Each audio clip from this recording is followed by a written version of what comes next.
säker yfir stein.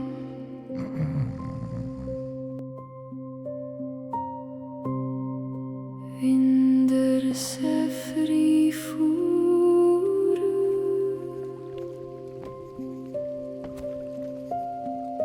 Djúpt undir jörð dreymir rót.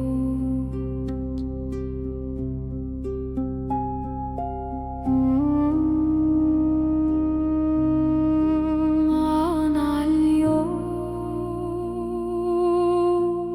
á kaldan straum.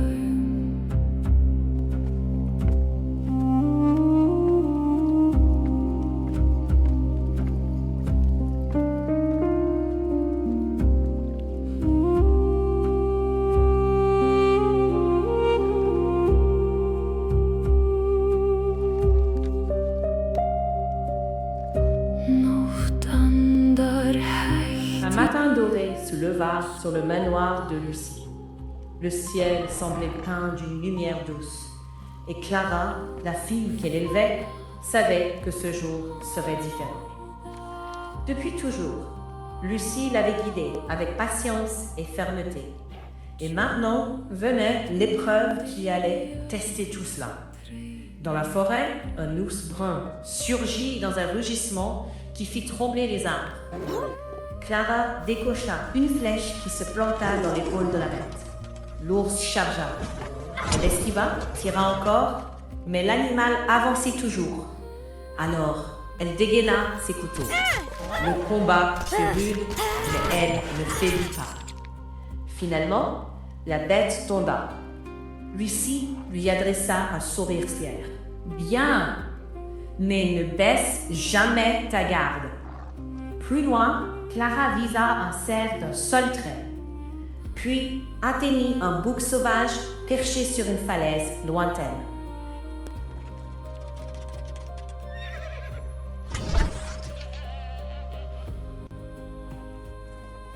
Chaque tir était juste. Mais le vrai défi se trouvait dans la caverne sombre. Ensemble, Lucie et Clara pénétrèrent dans la grotte, désarpés. Leurs ailes battaient l'air avec violence, leurs cris résonnaient comme des lames. Clara tirait avec précision.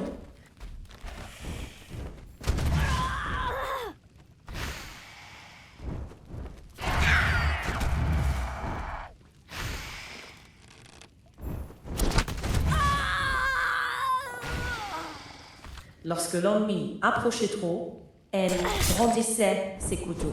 Lucie, en retrait, prête à intervenir, mais laissant Clara mener le combat.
Jusqu'à ce que, au cœur de la grotte, surgisse la reine des harpies. Immense, terrifiante, le combat fut acharné. Mais la reine perdit l'équilibre après qu'une flèche lui blessa l'œil. Clara bondit. 2 coups précis. La créature s'effondra. Quand le silence revint dans la caverne, Lucie sourit fièrement. « Tu es prête, dit-elle. Mais les vrais dangers de ce monde seront bien plus terribles. et sous le ciel qui s'assombrissait lentement, Clara comprit que ce n'était que le commencement.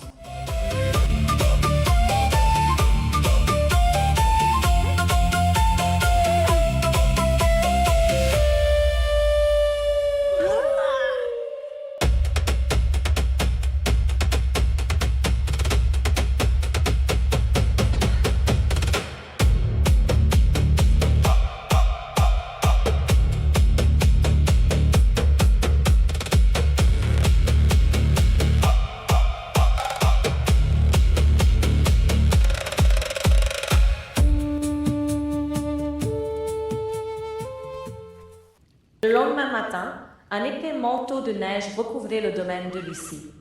Le soleil peinait à traverser les nuages et un silence inhabituel régnait sur le manoir. Comme chaque matin, elle appela Clara d'une voix douce. Pas de réponse.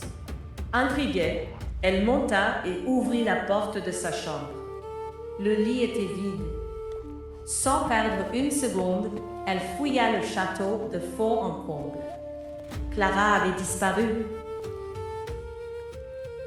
Very fine indeed.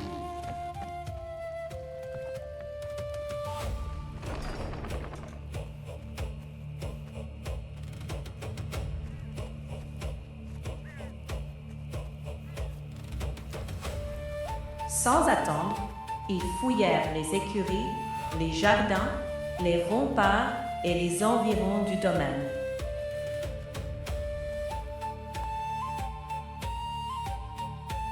En vain, le capitaine s'agenouilla près du portail. Il montra des traces dans la neige. Les traces s'enfonçaient vers la forêt. Ils les suivirent à travers les sapins enneigés jusqu'à une vaste clairière glacée. Au centre, Clara se tenait debout, immobile. Face à elle, un jeune dragon de glace soufflait un nuage de givre qui recouvrait le sol d'une fine couche de glace. Clara se retourna, un léger sourire aux lèvres. « Désolée, je voulais partir avant le lever du soleil. » Lucie regarda le dragon puis revint vers Clara. « Tu es certaine de vouloir t'attaquer à un dragon? Tu te sens prête? » Clara hocha la tête, déterminée. « Oui, je n'ai pas peur. » Lucie échangea un regard avec le capitaine. Puis, elle recula de quelques pas. « Très bien. Montre-nous ce dont tu es capable. » Le dragon poussa un rugissement et fondit sur Clara. D'un mouvement vif, elle esquiva son souffle glacé avant de décocher une première flèche qui se planta dans son épaule. Une deuxième atteignit son aile. Le dragon rugit de colère et chargea. Clara rangea son arc, dégaina ses deux lames et glissa sous la créature au dernier instant. D'un mouvement rapide, elle frappa les pattes du dragon. Le combat dura encore plusieurs minutes. Finalement, Clara trouva l'ouverture qu'elle attendait. Elle s'élança sans hésiter et dans un mouvement parfaitement maîtrisé, porta le coup final avec ses deux lames. Le jeune dragon s'effondra dans un lourd fracas. Le silence retomba sur la clairière. Lucie applaudit doucement. Bravo, tu as gardé ton sang-froid jusqu'au bout. Le capitaine éclata de rire. Eh bien, je n'aimerais vraiment pas être à la place de tes ennemis. Tous les trois reprirent ensuite le chemin du manoir. Le soir venu, Clara raconta au capitaine toutes les aventures de la veille. Elle lui décrivit son combat contre l'ours brun, sa chasse aux cerfs et aux boucs sauvages, puis sa traversée de la grotte des harpies et son affrontement contre leur reine. À chaque nouveau récit, le capitaine ouvrait de grands yeux et faisait semblant de trembler. « Quoi? Un ours gigantesque? Je me serais enfuie en courant !» Clara éclata de rire. Et ensuite, une reine des harpies. le capitaine porta une main à son cœur. Par tous les océans, une reine des harpies. Je crois que je me serais évanouie avant même de sortir mon épée. Les éclats de rire remplirent le manoir.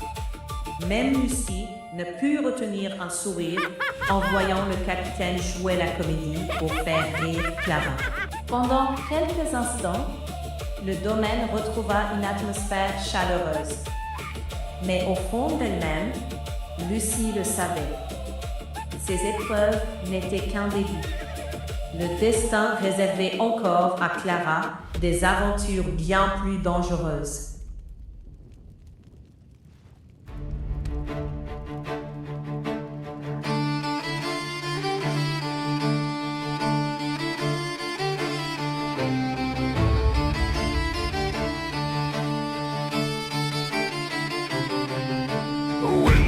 Cold, the sea is gray, men of steel with a harsh gaze, and so hard from rowing and swords, they don't fear the furious storms. An ancient fire burns in their eyes, for fame and honor a warrior's prize. Wooden boats dance on the high seas, blank sings of pain and misery. Men of steel, they cry the ancient verse to Valhalla until the last hearse. The dragon's head looks up with pride. It